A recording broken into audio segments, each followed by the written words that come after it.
This is the office, St. Paul's. And you can imagine the amount of water that has rained in just one day. My foot is like what? Almost half a foot in water. This is inside the office, okay? I'm just moving out. My.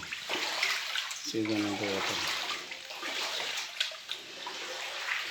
You see, it's all everywhere.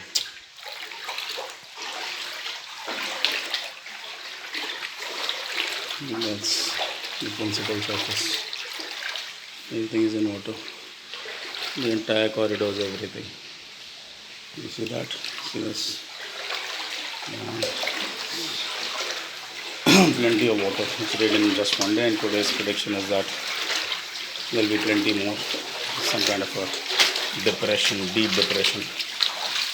And see, they made a small little wall to not let it come more in, but then that's not helping at all. See this? You see this here? This is the main entrance. And yeah, it's almost 1.5 foot, I would say. There. By job. What a rain. It's all because these drains don't work outside.